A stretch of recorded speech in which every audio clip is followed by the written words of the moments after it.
여러분 한번 상상해 보시겠어요? 어느 날 제가 하나님께 이렇게 카톡을 보냈다고 가정을 해 보십시다. 하나님, 아직도 응답을 안 주셨어요. 그러자 하나님께서 답하십니다. 응답은 출발했단다. 그래서 제가 다시 묻죠. 그런데 왜 안 와요? 하나님은 이렇게 말씀하십니다. 내가 자리를 자꾸 옮기니까. 그러자 제가 말합니다. 그럼 제가 계속 기도할까요? 그랬더니 하나님은 덧붙이십니다. 기도만 하지 말고 믿음으로 기다리렴. 웃음이 나올 수 있는 장면이지만 이 안에 우리의 모습이 보이지 않나요? 기도는 드렸지만 오래 기다리지 못했고, 기다린다고 말하면서도 자리를 지키지 못했던 우리의 신앙이 떠오르지 않으십니까? 마치 택배가 집 앞까지 왔는데 정작 수령인이 자리를 비운 것과 같습니다. 하나님의 응답은 이미 출발 완료 상태인데 우리가 조급해서 자리를 떠나버리는 경우가 얼마나 많은지요. 하나님은 기다림의 끝자락에서 우리를 만나 주시는데 우리는 그 기다림을 감당하지 못하고 응답을 놓치고 있을지도 모릅니다. 사랑하는 성도 여러분, 오늘 우리는 창세기 18장을 통해 기다림의 끝에 하나님께서 어떻게 직접 찾아오시는지를 묵상하고자 합니다. 이것은 단순한 과거의 이야기가 아니라 지금도 하나님을 기다리며 자리를 지키고 있는 우리에게 주시는 생생한 은혜의 메시지인 것입니다. 무엇보다도 중요한 것은 우리가 언제나 완벽하게 기다리는 것은 아니라는 점입니다. 때로는 조급하고 때로는 자리를 이탈하며 심지어는 다른 방법으로 문제를 해결하려 할 때도 있습니다. 아브라함과 사라도 그러했습니다. 하지만 그럼에도 불구하고 하나님은 언약을 잊지 않으시고 때가 참에 친히 찾아오셨습니다. 기다림의 성공 여부보다 중요한 것은 하나님의 신실하심입니다. 우리는 부족하지만 하나님은 약속을 이루시기 위해 우리를 찾아오시는 분입니다. 하나님은 멀리 계신 분이 아니라 약속하신 바를 성취하시기 위해 우리의 삶 속으로 친히 찾아오시는 그런 분이시라는 겁니다. 그분의 방문은 우리의 성공적인 기다림 때문이 아니라 바로 은혜 때문인 것입니다. 그래서 오늘 본문은 기다림에 실패한 자들에게도 희망의 복음이 되는 것입니다. 하나님은 기다림의 끝자락에서 여전히 우리를 찾아와 주십니다. 그렇다면 하나님은 그런 연약한 우리를 어떻게 대해 오셨을까요? 지난 2주간에 걸쳐 우리는 창세기 16장과 17장의 말씀을 묵상해 왔습니다. 먼저 16장에서는 하나님의 약속을 기다리지 못하고 인간적인 방법으로 이스마엘을 낳게 된 아브라함과 사라의 이야기를 통해 기다림이란 단순한 인내가 아니라 하나님을 신뢰하는 믿음의 행위임을 살펴보았습니다. 그 기다림은 침묵 속에서도 하나님의 시선을 따라 걷는 영적 태도이며 때로는 고통스럽지만 반드시 열매를 맺는 믿음의 미학이었던 것입니다. 이어서 17장에서는 하나님께서 아브라함에게 다시 나타나셔서 아들의 탄생을 언약하시고 그 언약이 단순한 말이 아닌 하나님의 신실한 계획임을 밝혀주셨습니다.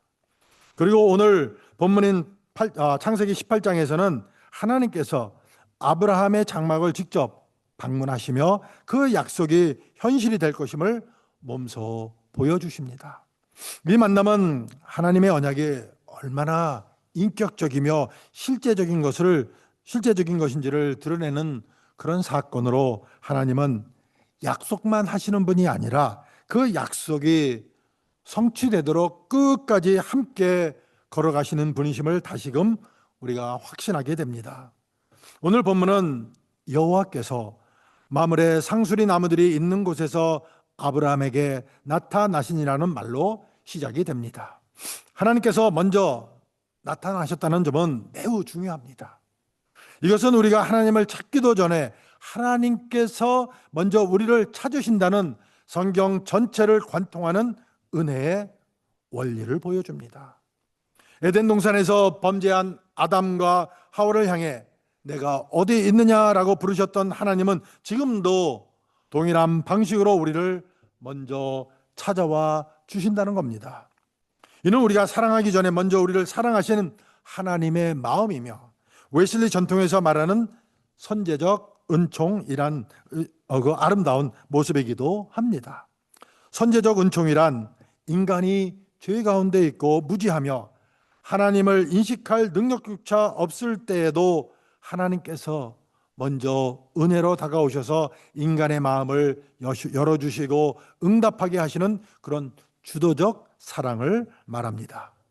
아브라함의 장막에 먼저 찾아오신 하나님은 오늘도 우리의 삶 속으로 그렇게 먼저 찾아오시는 분이십니다. 당시 아브라함은 100세에 가까운 나이였고 사라는 이미 생리조차 끊어진 상황이었습니다. 누가 봐도 인간적으로는 더 이상 소망이 없는 그런 상태였습니다.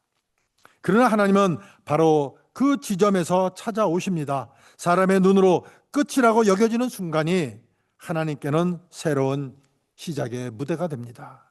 불가능해 보이는 현실 가운데서 오히려 하나님의 가능성이 더 뚜렷하게 드러난다는 것입니다. 그래서 우리는 종종 절망의 끝자락에서 하나님의 놀라우신 일을, 그 놀라운 일하심을 경험하게 되는 것입니다. 하나님은 우리가 아무것도 할 수 없다고 느끼는 그 순간에 찾아와 주신다는 겁니다. 우리의 무능함과 한계를 마주할 때 하나님의 능력이 가장 선명하게 드러납니다. 하나님은 우리의 끝에서 새 시작을 열어주시는 분이십니다. 그러므로 기다림은 단순한 정체가 아니라 하나님의 역사하심을 준비하는 시간인 것입니다. 기다림은 곧 믿음의 뿌리를 내리는 은혜의 계절인 것입니다. 본문은 이 일이 날이 뜨거울 때 일어났다고 기록합니다. 이는 하루 중 가장 피곤하고 무기력한 시간이었습니다. 육체의 힘이 빠지고 정신적으로도 집중하기 어려운 그 시간에 하나님께서 오셨습니다. 우리의 시간으로는 쉬고 싶고 아무 일도 일어나지 않을 것 같은 때였지만 하나님의 시간은 인간의 끝자락에서 시작이 된 것입니다.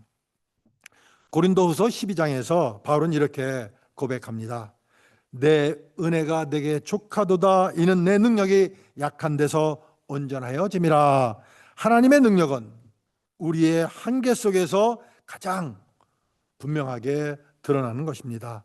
우리가 지치고 기다림에 지쳐 자리에 주저앉을 때에도 하나님은 그 자리에 찾아와 주신다는 겁니다. 우리가 주님의 은혜에 반응할 수 있는 것은 우리가 강하기 때문이 아니라 하나님이 먼저 오셔 찾아와 주셨기 때문인 것입니다. 그래서 우리는 낙심하지 않습니다. 하나님은 우리의 연약함을 부끄러워하지 않으시고 오히려 그 연약함 속에서 일하시며 우리를 만나 주십니다. 우리가 즐겨 찬양하는 약할 때 강함 대신에 나의 보배가 되신 주라는 그 고백처럼 믿음은 내 안에 무엇인가 준비되어 있어서가 아니라 그분의 은혜가 먼저 임했다는 사실을 믿는 데서부터 시작이 된다는 것입니다.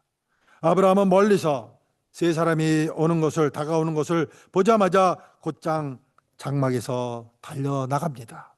그는 땅에 엎드려 절하며 그들을 맞이합니다. 이 모습은 단순한 환대를 넘어서는 은혜에 대한 민감한 반응이었습니다. 고대 중동에서는 손님을 환대하는 문화가 있었지만 아브라함은 단순한 손님이 아니라 하나님의 방문임을 직감했던 것입니다. 예수님께서도 마태복음 25장에서 열 처녀의 비유를 통해 깨어있는 믿음의 중요성을 말씀해 주셨습니다. 그러나 우리가 깨어있기 때문에 하나님이 오시는 것이 아니라 신랑 되신 주님이 오시기 때문에 깨어있을 이유가 생긴 것이 아닐까요? 하나님은 이미 응답을 향해 출발 완료 상태이십니다.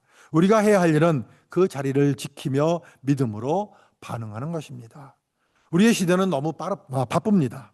매일 아침 스마트폰 알람으로 하루를 시작하고 수많은 정보와 일정에 쫓기며 살아갑니다. 그러다 보면 하나님의 세미한 음성, 조용히 다가오시는 은혜의 발걸음을 놓치기가 쉽습니다. 그러나 하나님은 여전히 우리에게 찾아오십니다. 한 청년은 매일 아침 10분 동안 하나님 앞에 머무는 습관을 지켰습니다. 눈에 보이는 변화는 없었지만 그의 영혼은 조용히 자라갔습니다. 어느 날 그는 예기치 않게 중요한 프로젝트의 리더가 되었고 동료들은 그의 내면의 힘을 높이 평가했습니다. 그는 말합니다. 그 10분의 기도가 저를 준비시켰습니다. 기다림 속에 자리를 지킨다는 것은 은혜를 맞이할 준비를 멈추지 않는다는 뜻입니다. 하나님은 그렇게 연약한 시간 속으로 먼저 찾아오셨고 아브라함은 그 은혜의 발걸음에 민감하게 반응했습니다.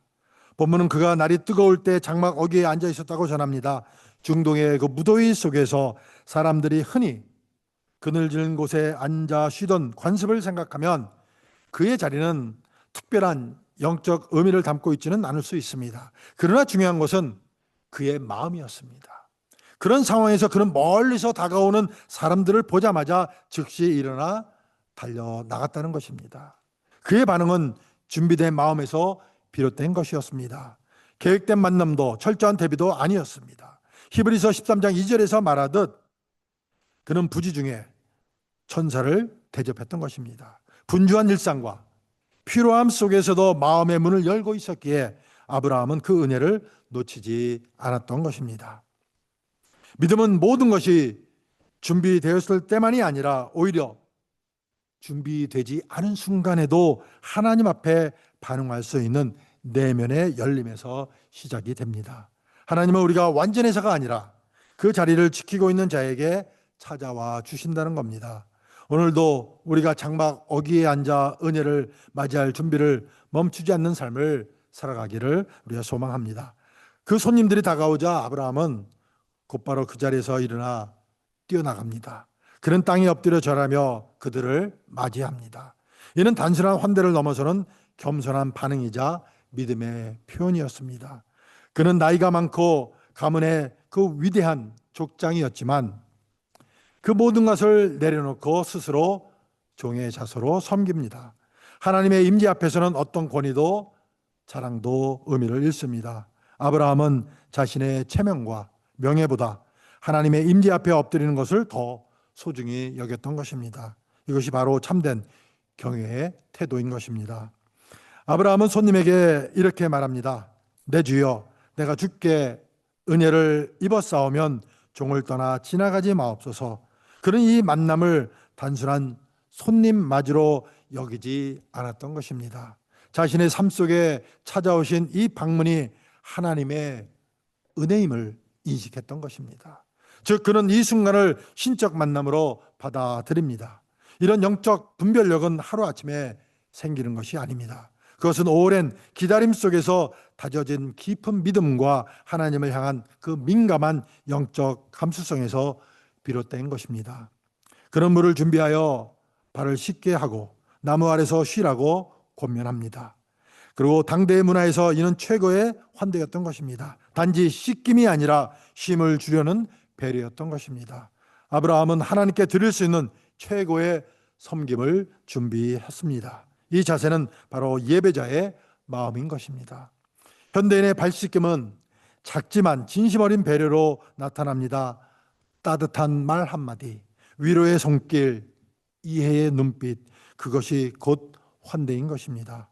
마태복음 25장에서 예수님은 지극히 작은 자에게 한 것이 곧 내게 한 것이라고 말씀하셨습니다. 작은 섬김 속에 하나님의 임재가 담겨 있기 때문인 것입니다. 아브라함은 떡 한 조각을 나누겠다 하며 자신을 종이라 부릅니다. 그는 손님 속에서 하나님의 임재를 직감했습니다. 그래서 그는 주도권을 하나님께 넘기고 섬김의 자세를 취했던 겁니다. 믿음은 내가 주인이 아님을 인정하는 데서 시작이 됩니다. 아브라함은 그것을 행동으로 보여주었습니다. 그는 곧 사라에게 달려가 속히 고운 가루 세 수와를 가져다 떡을 만들라고 말합니다. 속히라는 말은 그의 기쁨과 열정을 보여줍니다. 하나님의 방문은 그의 일상에 생기를 불어넣어 주셨습니다. 그는 가장 좋은 것으로 하나님을 대접하고 싶었습니다. 섬김은 자원함에서 나올 때 진정한 기쁨이 되는 것입니다. 그는 또 좋은 송아지를 골라 하인에게 주어 요리하게 합니다. 곡물과 고기, 우유와 젓까지 준비합니다. 당시 기준으로도 최고의 상차림이었습니다. 이는 단순한 음식이 아니라 마음과 정성의 표현이었던 것입니다. 하나님 앞에 섬김은 마음에서 시작되어 행동으로 나타나는 것입니다. 아브라함은 음식을 앞에 놓고 그들이 먹을 동안 곁에 서 있습니다. 그는 자신을 드러내지 않고 그들의 필요를 조용히 살핍니다. 이는 섬김의 진정한 자세인 것입니다. 하나님 앞에서 자신을 낮추며 곁을 지키는 것, 그것이 예배자의 자리인 것입니다. 그는 주인이면서도 종의 자리에 머물렀습니다. 이 모습은 예배 중 우리의 자세를 떠올리게 합니다. 우리는 하나님을 섬기기 위해 이 자리에 있습니다. 예배는 하나님을 위한 자리입니다. 아브라함처럼 주님을 높이고 그분이 하신 일을 묵묵히 지켜보는 자세가 필요합니다. 예배는 소비가 아니라 드림인 것입니다. 누가복음 10장에서는 마르다와 마리아의 이야기가 나옵니다. 마르다는 분주했고 마리아는 예수님의 발 앞에 앉았습니다. 예수님은 마리아의 선택이 옳다고 하셨습니다. 섬김도 중요하지만 더 중요한 것은 그분 앞에 머무는 것입니다. 아브라함은 이 균형을 알고 있었던 것입니다. 이 모든 장면은 단지 손님 접대가 아닙니다. 하나님은 아브라함의 믿음을 다시 확증하시고 언약의 시기를 알리기 위해 찾아오셨습니다. 하나님은 준비된 마음 위에 말씀을 심으십니다. 준비된 심령은 언약의 열매를 맺게 됩니다. 믿음은 항상 준비하는 자의 몫입니다. 하나님의 방문은 위로만이 아니라 응답이기도 합니다. 하나님은 구체적인 말씀을 주시고 그 말씀이 현실이 되도록 이끌어 주십니다. 기다림이 헛되지 않은 이유는 하나님의 응답이 오기 때문입니다. 기다림은 응답을 위한 시간인 것입니다. 아브라함과 사라는 그것을 보았습니다. 우리는 기다림 속에서 종종 하나님이 나를 잊으신 건 아닐까 생각합니다. 그러나 하나님은 결코 우리를 잊지 않으십니다. 베드로후서 3장 9절은 이렇게 말씀합니다. 주의 약속은 더딘 것이 아니라 오래 참으심이라. 하나님의 시간은 정확합니다. 결코 늦지 않으십니다. 하나님은 때로 침묵처럼 보이는 시간에 조용히 찾아오십니다. 요한복음 11장에서 예수님은 나사로의 병을 듣고도 사흘을 지체하십니다. 그러나 그 지체는 죽은 자를 살리기 위한 사랑의 기다림이었습니다. 기다림은 죽음 같지만 그 안에 하나님의 생명이 숨겨져 있었던 것입니다. 그러므로 기다림은 패배가 아니라 기적의 무대인 것입니다. 오늘 이 자리에 있는 여러분 가운데도 기다림의 시간을 지니고 있는 분들이 계실 것입니다. 어떤 분은 오랫동안 간절히 기도하며 또 취업의 문이 열리기를 기다리고 있고, 또 어떤 분은 태의 열매를 소망하며 하나님의 때를 붙들고 있습니다. 병상에서 건강의 회복을 기다리는 분도 계실 것이고, 사랑하는 가족이 주님께로 돌아오기를 눈물로 기다리는 분들도 계실 것입니다. 또 어떤 분은 사업 계획이 이루어지기를 기다리고 계십니다. 각자의 기다림은 모두 다르지만 그 안에 담긴 간절함과 기도의 무게는 누구보다 하나님께서 가장 잘 아십니다. 기도의 응답이 더딘 것처럼 느껴지고 삶의 길이 막힌 것처럼 답답할 때도 있지만 오늘의 본문은 분명히 말씀합니다. 하나님은 반드시 찾아오십니다. 우리의 상황을 누구보다 잘 아시는 주님은 가장 좋은 때에 가장 좋은 방법으로 우리에게 와 주십니다. 그러므로 우리는 그분을 맞이할 준비된 심령으로 장막 어귀에 깨어 서 있어야 하는 것입니다. 기다림은 끝이 아니라 하나님의 임재를 마주하는 그런 믿음의 자리인 것입니다. 때로 지치고 포기하고 싶은 마음이 들 때도 있습니다. 그러나 하나님은 그런 우리를 전혀 외면하지 않으십니다. 오히려 그 자리에 머무시며 우리를 향해 다가와 주십니다. 낙심한 마음을 들고라도 하나님 앞에 나아오십시오. 그분은 우리들을 지나치지 않으실 것입니다. 오히려 멈추어 서셔서 말씀해 주실 것입니다. 지금 우리는 스스로에게 질문해야 합니다. 나는 장막 어귀에서 기다리고 있는가? 아니면 등을 돌리고 있는가? 하나님은 언제든지 오실 준비가 되어 있으십니다. 문제는 내가 준비되어 있는가입니다. 믿음은 기대 속에 준비된 행동입니다. 아브라함처럼 우리 깨어 기다립시다. 사랑하는 여러분, 기다림의 끝은 하나님의 임재입니다. 그 임재는 우리가 상상하지 못한 방식으로 오지만 반드시 다가옵니다. 그러므로 우리는 달려가 엎드릴 준비가 되어 있어야 합니다. 믿음으로 반응하는 자에게 하나님은 반드시 찾아오십니다. 기억하시기 바랍니다. 하나님은 우리가 기다림으로 지쳐 있을 때에도 가장 좋은 때에 가장 놀라운 방식으로 찾아와 주시는 분이시라는 겁니다. 이 시간 깨어 그분을 맞이하는 저와 여러분이 되시기를 예수님의 이름으로 축원을 드립니다. 아멘. 기도하시겠습니다. 진실하신